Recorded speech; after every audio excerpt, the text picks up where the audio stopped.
Hi friends, आप सभी का हमारे चैनल पे स्वागत है। दोस्तों, आज के इस वीडियो के माध्यम से क्लास 12th फिजिक्स का पहला चैप्टर विद्युत आवेश तथा क्षेत्र के जितने भी वेरी मोस्ट इंपॉर्टेंट क्वेश्चन हैं उसको हम इस वीडियो के माध्यम से कवर करने वाले हैं। वीडियो बहुत ज़्यादा मोस्ट इंपॉर्टेंट है, वीडियो को ध्यान से देखना, अंत तक देखना। वीडियो पसंद आए तो वीडियो को लाइक करना और ज़्यादा से ज़्यादा इस वीडियो को शेयर करना। और बेस्ट तैयारी के लिए आप मेरे चैनल ऑनलाइन स्टडी सीरीज को सब्सक्राइब कर लेना। और इस वीडियो का पीडीएफ कहाँ से मिलेगा, किस तरीके से मिलेगा, वो भी मैं आप सभी को इस वीडियो के अंत में बताऊंगा। और इस वीडियो के माध्यम से आप सभी को यहाँ पे देख सकते हो कितने भी एचडी फॉर्म में यहाँ पे एमसीक्यू लेकर के आ चुका हूँ। और टोटल इस वीडियो के माध्यम से 85 एमसीक्यू क्वेश्चन को सॉल्व करवाया जाएगा, वो भी डिटेल में पूरा का पूरा एनालिसिस करवाने वाला हूँ। और किस तरीके का बोर्ड का पेपर इस बार पूछेगा वो भी मैं आप सभी को अंत में बताने वाला हूँ। तो वीडियो को ध्यान से देखना, अंत तक देखना, तभी आप बोर्ड के पेपर में 90% स्कोर कर सकते हो। तो चलिए आज की इस धमाकेदार वीडियो को बिना किसी देरी की स्टार्ट करेंगे। सबसे पहला क्वेश्चन जो कि बोर्ड परीक्षा 2023 के लिए सबसे ज़्यादा मोस्ट इंपोर्टेंट है, आप यहाँ पे देख सकते हो क्या बोला जा रहा है कि किसी वस्तु पर आवेश की न्यूनतम मात्रा कम नहीं हो सकती है। इसमें से कौन सा ऑप्शन सही है उसको टिक करना है, ठीक ना। तो आइए सबसे पहले हम यहाँ पे टिक करेंगे। यहाँ पे 4 ऑप्शन दिए गए हैं, चारों में से कोई एक ऑप्शन सही है। एक ऑप्शन को चूज करके अपने आंसर शीट में लिखना होता है। तो किसी भी वस्तु पर जो भी चार्ज होता है वो कम से कम 1.6 इंटू 10⁻⁻19 कूलाम से कभी भी कम नहीं हो सकता है, ना इससे ज़्यादा हो सकता है। ठीक, तो किसी भी वस्तु पर जो चार्ज होता है वो 1.6 इंटू 10⁻19 कूलाम से ज़्यादा ना होगा, ना ही कम होगा। तो ऑप्शन नंबर पहला सही हो जाएगा। ठीक, इसी तरीके से हम अगला क्वेश्चन समझेंगे। अगला क्वेश्चन बहुत ही मोस्ट इंपोर्टेंट क्वेश्चन है और बोर्ड के पेपर में कई बार लगातार पूछा गया है कि एक लंबे समरूप आवेशित सीधे तार से r दूरी पर विद्युत क्षेत्र की तीव्रता E1 तथा दूरी R2 पर या दूरी 2r पर विद्युत क्षेत्र की तीव्रता E2 है, तो E1 तथा E2 का अनुपात क्या होगा। तो जब भी आप सभी से विद्युत क्षेत्र की तीव्रता E1 और E2 का अनुपात पूछेगा तो d2/d1 करना है। क्या करना है? d2/d1। तो d2 मतलब कि जो E2 है उसके संपर्क में कौन सा दूरी है, तो यहाँ पे 2r। तो सबसे पहले क्या करेंगे, 2r अब बटे में क्या कर देंगे, r कर देंगे। तो r से r कैंसिल आउट और 2 बटे का यहाँ पे 1 बच जाएगा। तो 2/1 यानी कि 2:1 रेशियो का अनुपात हो जाएगा, यानी कि 2/1 अनुपात हो जाएगा। ऑप्शन नंबर बी सही हो जाएगा, ठीक ना। आगे समझते हैं अगला क्वेश्चन जो कि बहुत इंपॉर्टेंट क्वेश्चन है। एक विद्युत द्विध्रुव के अक्ष पर r दूरी पर विद्युत क्षेत्र की तीव्रता E1 तथा लंब अर्धक रेखा पर r दूरी पर तीव्रता E2 है। तो E1 तथा E2 के बीच का कोण 0 है, तो E1/E2 तथा थीटा होंगे। तो यहाँ पे सेम टू सेम वही सवाल पूछा गया है और यहाँ पे एंगल का मान भी पूछा गया है कि एंगल कितना होगा।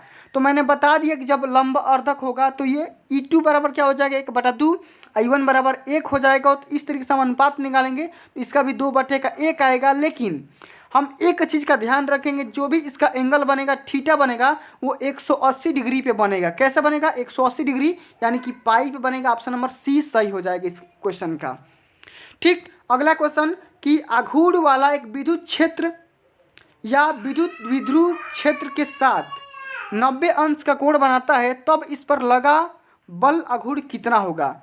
किसके साथ वो कोण बनाएगा, तो जब भी कोई भी आघूर्ण वाला एक विद्युतीय द्विध्रुव विद्युती के साथ 90 डिग्री का एंगल बनाएगा, तब उस पर लगा जो भी टार्क होगा, बल आघूर्ण होगा, वो आघूर्ण वाला एक विद्युतीय द्विध्रुव विद्युतीय क्षेत्र x के साथ 90 अंश का कोण बनाएगा। अभी मैंने बता दिया है, ठीक ना। आगे समझते हैं अगला क्वेश्चन क्या बोला जा रहा है कि आघूर्ण वाला एक विद्युतीय द्विध्रुव विद्युतीय क्षेत्र आघूर्ण वाला एक विद्युतीय द्विध्रुव विद्युतीय क्षेत्र आघूर्ण वाला एक विद्युतीय द्विध्रुव विद्युतीय क्षेत्र के साथ 90 अंश का कोण बनाता है, तब इस पर लगा बल आघूर्ण जो होगा किसके बराबर होगा। तो आघूर्ण यानी कि टार्क का एक फार्मूला होता है, टार्क बराबर होता है PE। ठीक, किसके साथ बनाएगा, एक्स एक्सिस के साथ बनाएगा, ठीक ना। तो जब एंगल लेंगे तो PE साइन थीटा हो जाएगा। ठीक, समझ गए, 90 डिग्री के साथ तो साइन थीटा का मान यहाँ पे रख देंगे तो PE आ जाएगा। क्या हो जाएगा, PE आ जाएगा। अब अगला क्वेश्चन सेम टू सेम वही वाला क्वेश्चन है।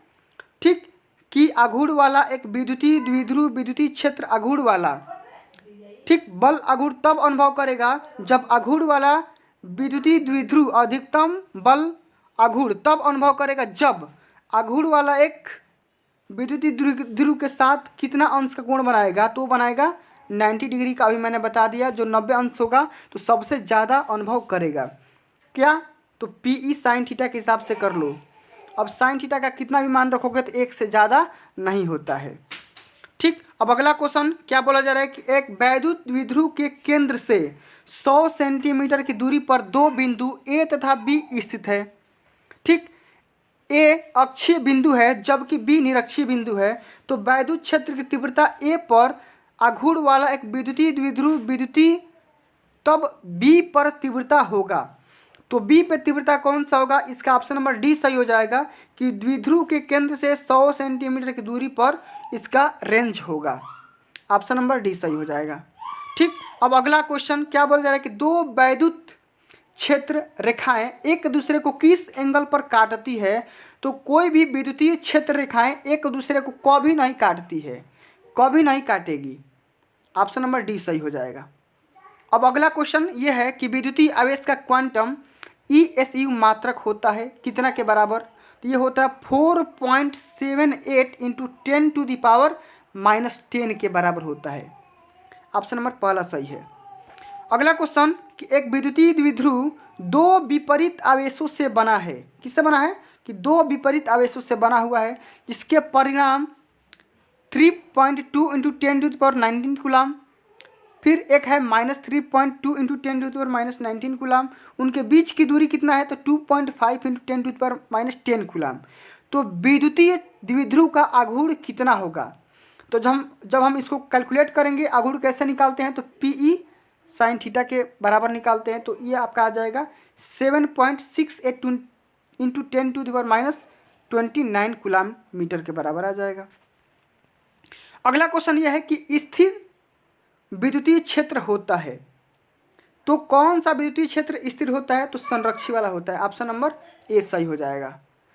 जितना मैं क्वेश्चन बता रहा हूँ सारे के सारे very very most important question है, सभी को तैयार कर लेना और बोर्ड के पेपर में यही क्वेश्चन पूछे जाएंगे। अगला क्वेश्चन यह है कि मूल बिंदु पर एक धन बिंदु आवेश Q स्थित है, जबकि x बराबर 2 सेंटीमीटर पर एक धन आवेश 2Q स्थित है, तो इसका जो ऑप्शन होगा आवेशों के बीच जो भी बिंदु होगा वैद्युत क्षेत्र की तीव्रता 0 हो सकती है। ऑप्शन नंबर सी सही हो जाएगा, ठीक। अगला क्वेश्चन ये है कि एक वैद्युत द्विध्रुव को वैद्युत क्षेत्र में रखा जाता है तो y अक्ष पर दिष्ट है, तो x अक्ष की ओर जाने पर बदलता है, पर y और z अक्ष की ओर अचर रहता है। यदि द्विध्रुव x अक्ष पर स्थित हो तो कुल बल एक वैद्युत द्विध्रुव को वैद्युत क्षेत्र में रखा जाता है जो कि किस अक्ष के बराबर होगा, किस अक्ष की ओर होगा, तो होगा x एक्सिस की ओर। किस एक्सिस की ओर, x एक्सिस की ओर हो जाएगा, ठीक। अगला क्वेश्चन ये है कि एक ही पदार्थ के धातुओं के दो गोले A तथा B दिए गए हैं, एक पर Q आवेश तथा दूसरे पर -Q आवेश दिया गया है, तो उसका द्रव्यमान किसका बढ़ेगा किसका घटेगा, तो जो यहाँ पे जो चार्ज है B वाला, तो B वाला जो धातु का गोला है उसका यहाँ पे चार्ज क्या हो जाएगा, बढ़ता हुआ नजर आएगा। ऑप्शन नंबर 20 सही हो जाएगा, ठीक। अगला क्वेश्चन यह है कि इलेक्ट्रॉन का विशिष्ट आवेश कितना होता है, तो 1.8 इंटू 10⁻11 कूलाम प्रति केजी हो जाएगा। किसके बराबर, कूलाम प्रति केजी के बराबर हो जाएगा। अगला क्वेश्चन कि डिबोई किसका मात्रक है, तो डिबोई विद्युत द्विध्रुव आघूर्ण का मात्रक होता है। ऑप्शन नंबर सी सही हो जाएगा। अगला क्वेश्चन एक आवेशित चालक की सतह के किसी बिंदु पर विद्युत क्षेत्र की तीव्रता क्या होती है, तो सतह के लंबवत होती है। किसके लंबवत होती है, सतह के लंबवत। एक कूलाम आवेश बराबर होता है, तो हमको बताना आप सभी लोग कि एक कूलाम आवेश किसके बराबर होता है, तो मैं इसको तुरंत बताऊंगा, ठीक ना, लेकिन इसको आप सभी लोग बताओ। एक क्वेश्चन बीच बीच में भी आप सभी का टेस्ट भी होता रहेगा। अगला क्वेश्चन यह है कि यदि गोले पर आवेश 10 माइक्रो कूलाम हो तो उसकी सतह पर विद्युतीय फ्लक्स कितना होगा, तो 10 कूलाम आवेश है तो आप इससे गुणा कर लो, तो फ्लक्स का मान क्या हो जाएगा भाई, तो फ्लक्स का मान हो जाएगा 36 pi into 10⁶ newton metre square प्रति कूलाम। ऑप्शन नंबर सी सही हो जाएगा। अगला क्वेश्चन कि दो आवेश Q1 तथा Q2 के कारण विद्युत क्षेत्र रेखा पर आवेशों का बाहरी क्षेत्र चिन्ह क्या है। प्रश्न चिन्ह क्या दर्शाता है जबकि दो आवेश ए दोनों ऋणात्मक हैं। ठीक, तो इसका आंसर होगा कि ऊपर धनात्मक होगा और नीचे क्या होगा, ऋणात्मक हो जाएगा। ऐसा फिगर है इसका। अगला क्वेश्चन ये है कि एक पिंड पर आवेश लिखा जाता है Q बराबर Ni, जहाँ E बराबर 1.6 इंटू 10⁻19 कूलम, जहाँ N के मान है, N के मान यहाँ पे क्या हो जाएंगे, तो N के मान 0 + 1 - 1 + 2 इस तरीके का मान हो जाएगा, 0 से लेकर का अनंत तक। ठीक, अगला क्वेश्चन ये है कि एक विद्युतीय क्षेत्र में एक द्विध्रुव को एक्स एक्सिस पे के समानांतर रखा जाता है, तो द्विध्रुव पर बल कितना काम करेगा, किसके अनुदिश होगा, तो एक्स एक्सिस के अनुदिश हो जाएगा। अगला क्वेश्चन, एक विद्युतीय क्षेत्र में एक द्विध्रुव का आघूर्ण वाला एक द्विध्रुव विद्युत क्षेत्र में जो कि Pi के बराबर है, तो इस पर कौन सा बल काम करेगा, जो कि किसके अनुदिश काम करेगा, तो ये होगा जेड एक्सिस के अनुदिश हो जाएगा। ठीक, अगला क्वेश्चन ये है कि एक्स एक्सिस पर x बराबर 0, ठीक, Q तथा x बराबर a पर 2Q आवेश रखा गया है, तो E का मान कितना होगा, E का मान होगा हमेशा 0 से छोटा, 0 जो कि बड़ा होगा। ठीक, आइए अगला क्वेश्चन समझते हैं। 25वां नंबर क्वेश्चन कि x एक्सिस पर x बराबर 0 और 0 पर Q और x बराबर a पर 2Q आवेश रखा जाता है, तो आवेश Q से N1 तथा आवेश 2Q से N2 क्षेत्र रेखाएं निकलती है, तब आवेश रखे जाते हैं, तो आवेश होंगे, तो आवेश रखे गए हैं। ठीक, ऑप्शन नंबर इसका सी सही हो जाएगा। अगला क्वेश्चन कि किसी वस्तु पर आवेश की न्यूनतम मात्रा कम नहीं हो सकती है, किसके बराबर, तो 1.6 इंटू 10⁻19 कूलम से कम या अधिक नहीं हो सकता है। ठीक, अगला क्वेश्चन ये है कि जब कोई वस्तु ऋणावेशित हो जाती है तो इसका द्रव्यमान घटता है कि बढ़ जाता है, तो जब कोई वस्तु ऋणावेश होगी तो घट जाएगा, बढ़ जाएगा, धनावेशित होगी तो घट जाएगा। ठीक, अगला क्वेश्चन ये है कि किसी वस्तु पर आवेश का कारण क्या है, तो इलेक्ट्रॉनों का स्थानांतरण इसका आंसर हो जाएगा, ऑप्शन नंबर सी सही हो जाएगा। अगला क्वेश्चन कि विद्युतीय क्षेत्र का विमीय सूत्र कितना होता है, तो MLT -3A-1 हो जाएगा, ऑप्शन नंबर ए सही हो जाएगा। अगला क्वेश्चन ये है कि एक स्टेट कूलम किस कूलम के बराबर होता है, तो एक स्टेट कूलम जो होता है, स्टेट कूलम में 10⁻9 से गुणा कर लो, ऑप्शन नंबर डी सही हो जाएगा। ठीक, अगला क्वेश्चन पूछा गया है कि एक आवेशित चालक का क्षेत्र आवेश घनत्व सिग्मा है, इसके पास विद्युत क्षेत्र का मान कितना होगा, तो ये हो जाएगा सिग्मा E बटे में एप्सिलॉन इज इक्वल टू 0 के बराबर हो जाएगा। ठीक, थीटा के बराबर। अगला क्वेश्चन कि एक कूलम आवेश बराबर होता है, तो 3 × 10⁹ ESU के बराबर होता है। अगला क्वेश्चन यह है कि किसी आवेशित खोखले गोलाकार चालक के भीतर विद्युतीय तीव्रता का मान कितना होता है, तो ये होता है 0 के बराबर। कितने के बराबर, 0 के बराबर। अगला क्वेश्चन कि वायु में एक दूसरे के 30 सेंटीमीटर की दूरी पर स्थित दो आवेशित कणों को आवेश क्रमशः 2 × 10⁻7 कूलम तथा 3 × 10⁻−7 कूलम है, तो इनके बीच लगने वाला बल का परिणाम कितना होगा, तो दोनों को क्या कर लेंगे, हम मल्टीप्लाई करेंगे, एडिशन करेंगे, तो हमारा 6 माइक्रो न्यूटन आ जाएगा यहाँ पे आंसर। ठीक, अगला क्वेश्चन कि राशियाँ जहाँ संकेत सामान्य है का विमीय सूत्र है, जहाँ संकेत सामान्य है। ये क्वेश्चन थोड़ा सा मिसप्रिंट है, इसमें पूछा नहीं गया है कि किसका विमीय सूत्र बताना है। ठीक, अगला भी क्वेश्चन में दिक्कत है। अगला क्वेश्चन समझते हैं कि कूलम बल है, कूलम कौन सा बल है, केंद्रीय बल है कि विद्युतीय बल है, तो कूलम दोनों बल है, केंद्रीय बल भी है और विद्युतीय बल भी है। ठीक, अगला क्वेश्चन समझते हैं। 40 नंबर क्वेश्चन पे सीधे आते हैं कि किसी आवेशित बेलन में नज़दीक किसी बिंदु पर विद्युत तीव्रता E का मान कितना होता है, तो E का जो मान होता है वो किसी आवेशित बेलन के नज़दीक किसी बिंदु पर होता है।